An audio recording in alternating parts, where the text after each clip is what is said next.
ప్రేక్షకులందరికీ నమస్కారం. ఈరోజు మన స్టూడియోలో ప్రముఖ జ్యోతిష్య వాస్తు నిపుణులు, లలితాదేవి ఉపాసకులు బ్రహ్మశ్రీ నానాజీ పట్నాయక్ గారు ఉన్నారు. గురుగారితో మాట్లాడేద్దాం. నమస్కారం గురుగారు. శ్రీమాత్రే నమః. గురుగారు, జూలై మాసంలో మీనరాశి వాళ్ళకి ఎలా ఉండబోతుంది? ప్రజెంట్ గ్రహస్థితి ఎలా ఉంది? ఎలాంటి పరిహారాలు జాగ్రత్తలు వెళ్ళి తీసుకోవాలి మీనరాశి వాళ్ళు? ఒకటేనండి, మీనరాశి వారికి చూసుకుంటే ఎల్నాడు శని నడుస్తుందనే ఒక భయం ఉంది. అయితే ఇక్కడ లగ్నాధిపతి ఎప్పుడైతే 4లో వెళ్ళి కూర్చున్నాడో విద్యార్థులకు మంచి సమయం అండి. ఇది విద్యార్థులకి, కన్స్ట్రక్షన్ ఫీల్డ్లో ఉండేటువంటి వారికి, రియల్ ఎస్టేట్ రంగాల్లో వారికి, స్కూల్స్ కాలేజెస్ నడిపేటువంటి వారికి ఇది ఒక మంచి పొజిషన్. ఎల్నాడు శని నడుస్తున్నా వాళ్ళ లైఫ్లో కొంచెం హడ్డల్స్ వస్తున్నా ముందుకు వెళ్తారు. ఈ విషయంలో డబ్బులు లేవనుకుంటే కన్స్ట్రక్షన్ కూడా స్టార్ట్ చేస్తారు, ఎందుకంటే 4లోకి వెళ్ళి కూర్చున్నాడు. కాకపోతే ఈసారి గురువు అతిచారం అంటారు, అంటే 3 రాసులు మారుతున్నాడు ఈసారి. మీరు విశ్వవసునామ సంవత్సరంలో చూసుకుంటే వృషభంలో ఉంటాడు ఆ టైంకి.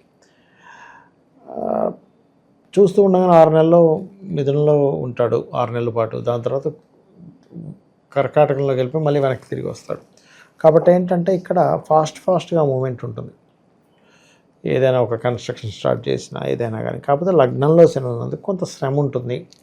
ఏదైనా ఒక ఇన్వెస్ట్మెంట్ చేసేటప్పుడు కూడా లగ్నంలో 12వ అధిపతి కదా, ఆ ఇన్వెస్ట్మెంట్ ఎక్కడెక్కడి నుంచి డబ్బులు తీసుకొచ్చేయడం ఇట్లాంటివి ఉంటాయి. ఎందుకంటే సర్వసాధారణంగానే వీళ్ళకి పూర్వజన్మ కర్మస్థానం అనేది వీళ్ళ రాశి నుంచి 6వ స్థానం అవుతుంది. సో సింహం అవుతుంది. అక్కడ 2 గ్రహాలు కలిసి ఉన్నాయి. సో ధనాధిపతి 6లో ఉన్నప్పుడు వీళ్ళ దగ్గర ఉన్న డబ్బులు ఎవరికో అప్పు ఇవ్వడం, లేకపోతే ఇంకొకరి దగ్గర ఎక్కడో అప్పు తీసుకురావడం వల్ల ఆ స్ట్రెస్ కొంత వీళ్ళు పడుతూ ఉంటారు. సో ఈ పీరియడ్ ఆఫ్ టైంలో డబ్బు కోసం ఇబ్బందులు ఎలాగే కొనసాగబోతున్నాయి అంటారా? లైక్ సరిపోక డబ్బులు వాళ్ళని వీళ్ళు అడగాల్సిన పరిస్థితులు రావడం. ఒకటేనంటే నేనేం నమ్ముతానంటే గ్రహాలు ఒక రిజల్ట్ ఇస్తాయి, కానీ నువ్వు దాన్ని ఎట్లా అధిగమిస్తావు ఈజ్ మోస్ట్ ఇంపార్టెంట్ ఆస్ట్రాలజీలో. మనకి బయట వర్షం పడుతుంది, వర్షాన్ని మనం ఆపలేం, కానీ వర్షం మన మీద పడకుండా చేయగలం. గుడి వేసుకొని వెళ్ళగలం, కారులో వెళ్ళగలం, ఆటోలో వెళ్ళగలం. అలా కాకుండా అయ్యో వర్షం పడుతుందని బాధపడడం వల్ల ఏ ఉపయోగం లేదంటానని. మన మీద వర్షం పడకుండా ఏం చేయాలి, సింపుల్ టెక్నిక్ అది. అట్లా ఏంటంటే ఒక గ్రహ ప్రభావం మన మీద ఉన్నప్పుడు ఆ గ్రహ ప్రభావాన్ని ఇలా తగ్గించుకోవాలి. ఇప్పుడు మనం ఇందాక అనుకున్నాం అప్పులు ఇవ్వడం ద్వారా ఫైనాన్షియల్ స్ట్రక్ ఇది ఇంతేనా అని. ఒకటే, ఇక్కడ లగ్నంలో శని సంచారం జరుగుతున్నందుకు శనివారాలు అప్పుడప్పుడు నువ్వులు దానంగా ఇవ్వడం. అలాగే మరొకటి ఏంటంటే అసలు బద్దకించకుండా ఉండాలండి. ఎప్పుడు కూడా ఎల్నాడు శని నడిచేటప్పుడు ఏంటంటే ఎక్సర్సైజ్ చేయడము, వాకింగ్ చేయడము, పేదవాళ్ళకి ఏదైనా పంచి పెట్టడము, ఇవి చాలా మేజర్. అసలు శని శ్రామికుడు అంటారు, పని వాళ్ళకి, శ్రామికులకి, పెద్దవాళ్ళకి, అంటే మన తాతగారు అంటే వృద్ధులకి కారకుడు. శాస్త్రంలో ఏముందంటే మీరు ఏదైనా ఒక కర్మ, అంటే చిన్న ఎగ్జాంపుల్ మనం ఎప్పుడు అనుకుంటుంటాం, ఏ కర్మ చేసినా వీడిని పట్టుకున్నాడు అంటే ఏమిటంటే నువ్వేదో బ్యాడ్ కర్మ చేయడం వల్లే నీకు అట్లా వస్తున్నప్పుడు గుడ్ కర్మ కూడా రిటర్న్ వస్తుంది కదా. ఆ రకంగా ఏదైతే వీళ్ళు ముసలి వాళ్ళకి, ఈ యొక్క వృద్ధులకి, పని వాళ్ళకి ఏదో ఒకటి ఇస్తూ ఉంటే సాటర్న్ ఆటోమేటిక్గా మీకు మంచి ఫలితాలు ఇస్తాడు. ఇది ప్రధానంగా చూసుకోవాలి. దీంతోపాటు కుజకేతు గ్రహాల దగ్గర దీపారాధన కనుక చేసినట్లయితే ఈ అప్పుల వల్ల ఇబ్బంది ఉండదు. దాంతోపాటు వీళ్ళకి పూర్వజన్మ కర్మస్థానము అంటారు. పూర్వజన్మ కర్మ అనేది వీళ్ళకి సింహంలో ఉండి కుజకేతువులతో కలిసినప్పుడు మీరు గమనిస్తే కనుక ఎనీ మీన లగ్న వాళ్ళ లైఫ్లో తండ్రి పాత్ర ఎక్కువగా ఉంటుందండి. అంటే వాళ్ళ వల్లే బాధపడ్డానంటారు, వాళ్ళ వల్లే పైకి వచ్చానంటారు, వాళ్ళతో నా లైఫ్ అంటారు, వాళ్ళు లేకపోతే నేను ఉండలేనంటారు. అలాంటిది ఇక్కడ కొంచెం ఎక్కువ ఉంటుంది ఈ మంత్. యాక్చువల్ జూన్ జూలై 2 నెలలు ఉంటుంది, జూలైలో ఇంకా ఎక్కువ ఉంటుంది. ఎందుకంటే ఇక్కడ ఈ కుజకేతులు ఇంకొంచెం క్లోజ్ కంజంక్షన్లోకి వస్తారు. కాబట్టి కొంచెం వాళ్ళతో ఉండే కర్మకు సంబంధించింది ఏదైతే ఉంటుందో అది కొంచెం వాళ్ళ మీద ప్రభావం ఎక్కువ చూపిస్తూ ఉంటుంది, తండ్రి మీద, తండ్రితో ఉండే రిలేషన్ మీద. సో ఆ ప్రభావం తగ్గించుకోవాలంటే కుజకేతు గ్రహాలకు దీపారాధన చేయడము, దానాలు ఇవ్వడము, ఇంకా వీలైతే జపం చేసేసుకోవడం మంచిది. ఇన్వెస్ట్మెంట్స్ పరంగా ₹1 దాచుకుంటేనే బెటర్ అంటారా, లేదంటే పెట్టుబడులు పెట్టుకోవచ్చు అంటారా? ఇక్కడ మనం వద్దన్నా వీళ్ళు ఇన్వెస్ట్మెంట్ చేస్తారు, స్ట్రెస్ అవుతారండి. ఎందుకంటే లాభం వీళ్ళ ముందు కనిపిస్తూ ఉంటుంది. అరే ఏంటి వద్దంటున్నారు, కొనిపడేస్తే ₹1 కోటి ల్యాండ్ ఉంది, కొనిపడేస్తే 4 కోట్లు అయిపోద్ది ఒక 4 ఏళ్ళ తర్వాత. లేదు మనం ఇప్పుడు కనుక డేర్ చేయకపోతే ఇంకెప్పుడు చేయలేము అనే ఫీల్ వస్తుంది వీళ్ళకి. వచ్చి వీళ్ళు ల్యాండ్స్ మీద దాని మీద ఇన్వెస్ట్మెంట్ చేసేస్తారు. అక్కడి నుంచి ఇక్కడ డబ్బులు తీసుకొచ్చి ఇప్పుడు వెళ్ళినాడు సరే మీరు శ్రమ పడాలిగా. అందుకని ఏమవుతుందంటే ఒకవైపు ఆశతో చేసి అబ్బా ఏమిటి మళ్ళీ స్ట్రెస్ అయిపోతున్నాం, ఆ డబ్బులు కట్టలేక ఈ డబ్బులు కట్టలేక అని స్ట్రెస్ కూడా అవుతారు. ఈ టైంలో ఎంతమంది ఎన్ని చెప్పినా వినరు ఈ టైంలో. ఎందుకంటే కర్మకారకుడు పడిన రిజల్ట్ ఇచ్చేటప్పుడు ఆ కర్మ అనుభవించాలి కాబట్టి ఆ వ్యక్తి కావాలని వెళ్ళి ఇన్వెస్ట్మెంట్ చేసి లేదా కావాలని డబ్బులు తెచ్చుకొని రోజు కొంచెం అబ్బా టైట్ అయిపోయింది, ఇంకేం చేయాలి, నేను ఇంకొంచెం ఏదైనా చేస్తే మనకి డబ్బులు వచ్చి క్లియర్ అవుతామా అనే దాంట్లో కూడా వెళ్తాడు, సక్సెస్ కూడా అవుతాడు. ఇక శుభకార్యాలు ఏమన్నా జరగటానికి ఆస్కారం కనిపిస్తుంది గురుగారు? ఇంట్లో ఏదైనా గృహప్రవేశాలకి, ఇంట్లో ఏదైనా శుభకార్యాలకి శుభగ్రహం 4లో ఉంది కాబట్టి పనిచేస్తుంది. అలాగే కొంతమంది ఒక ఏజ్లో ఉపనయనం చేసుకోవాలనుకుంటూ ఉంటారు. అలాంటి వారికి నవంబర్ తర్వాత ఒక 1-2 months గురువు 1 month ఆల్మోస్ట్ గురువు పంచమంలో తిరుగుతాడండి మీన లగ్నం వారికి. ఎప్పుడైనా సరే పంచమ గురువు ఉన్నా, భాగ్య గురువు ఉన్నా, గురువు దృష్టి ఆ వ్యక్తికి ఉన్నా, లేదా పంచమ స్థానం మీద గురువు దృష్టి ఉన్నా ఆ సమయంలో ఉపనయనం చేస్తే ఏమవుతుందంటే ఉపనయనం అనేది వాళ్ళకి ఇంకొక లైఫ్ ఇవ్వడం. జంజము, మనకి లలితా సహస్రనామాల్లో కూడా ఒక నామం ఉంటుంది, శుద్ధ విద్యాంకురాకార ద్విజపంక్తి ద్వయోజ్వలాయే నమః అని. ద్విజులు అంటే ఏమిటంటే 2 జన్మలు ఉన్నవాళ్ళు. అవి ఏమిటి? గుడ్డు కూడా ద్విజం అంటే 2 జన్మల దానికి, ఫస్ట్ గుడ్డుగా పుట్టింది మళ్ళీ పిల్లగా అయింది.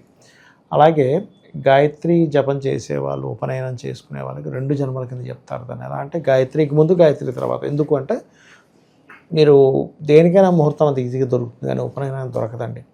ఉపనయనం ముహూర్తం ఈజ్ ఈక్వల్ టు మీకు ఇంకొక జన్మ ఇవ్వడమే, ఇంకొక లైఫ్ ఇవ్వడమే. అక్కడ కనుక మీకు మంచి పడిందనుకోండి, మంచి ముహూర్తం పడిందనుకోండి, అంతకుముందు పుట్టినప్పుడు ఎంత ఇబ్బందికరమైనటువంటి గ్రహాలతో పుట్టినా అక్కడి నుంచి వాళ్ళ లైఫ్ అద్భుతంగా మారుతుంది. అందుకని ఉపనయన ముహూర్తం మంచిది పెట్టుకోండి, బాగుంటుంది అంటారు. వాళ్ళు అక్కడి నుంచి గాయత్రి చేసుకుంటారు. గాయత్రికి ఉండే శక్తి ఏమిటంటే ఏ పూటకు ఆ పూట ఉండేటువంటి దోషాన్ని, కర్మల్ని, పాపాలని దగ్ధం చేస్తుంది. అందుకని అద్భుతంగా పనిచేస్తుంది వీళ్ళకి. ఆరోగ్యం కూడా అంతంత మాత్రం అనుకోవచ్చా గురుగారు? కొంచెం అంటే స్ట్రెస్ ఎక్కువగా ఉంటుందండి ఆరోగ్యం చెప్పాలంటే, అంతేగాని మరొకటి ఏం లేదు. కాకపోతే 6లో ఉండే గ్రహాల వల్ల వేడి చేయడం మనిషికి, అట్లాగే కొంచెం పొత్తి కడుపులో ఇండైజెషన్గా ఉండి ఏమీ తినలేకపోవడం, ఏదో మసాలా ఐటెం తినగానే ఈయనకే ఎందుకు అలా అనిపించడం, ఇట్లాంటివి ఉంటాయి. ఎందుకంటే హీట్ రిలేటెడ్ ప్లానెట్స్ వల్ల. ఇక వైవాహిక జీవితం ఎలా ఉంటుంది? ఒక స్త్రీ వల్ల ఏదన్నా ఇబ్బందులు వచ్చే అవకాశాలు ఏమైనా కనిపిస్తున్నాయి? స్త్రీ వల్ల ఇబ్బంది ఏమి ఉండదు కానీ కొంచెం అంటే ఇష్టపడిన వారిని, బంధువర్గంలో ఉండే వారిని, ఇష్టపడిన వారిని వివాహం చేసుకోవాలనే ప్రయత్నం సాగుతుంది. కొన్ని దానివల్ల కొన్ని రప్చర్ కూడా అవుతుంది 6లో గ్రహాలు ఉన్నందుకు. స్త్రీల వల్ల ప్రత్యేకంగా ఇబ్బంది ఏం లేదు కానీ 3వ స్థానంలో శుక్రుడు ఉన్నందుకు కొన్ని విషయాలు ధైర్యంగా చెప్పకపోవడం వల్ల ఇబ్బంది పడతారు. అది కూడా స్త్రీలకి, అది కొంచెం ఉంది. ఓకే.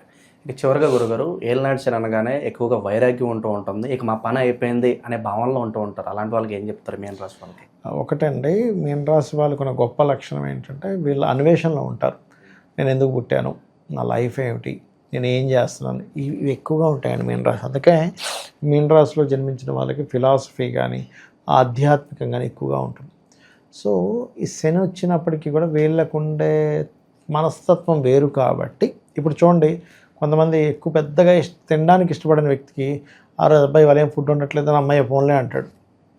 బాగా ఫుడ్ అనుకోండి, నువ్వేం వండలేదా, ఇప్పుడు నేను ఎట్లా చేయాలి, ఏం బుక్ చేద్దాం, అంటే ఏంటి, వాళ్ళ తత్వమే కొంచెం ఏకాంతంగా ఉండాలి, నా లైఫ్ ఏమిటి, దేవుడు ఏంటి, ఇది కాబట్టి శని వచ్చినా కూడా కొంచెం ఆ తత్వంలో ఉంటారు కాబట్టి అది బ్యాలెన్స్ అవుతుంది వారికి.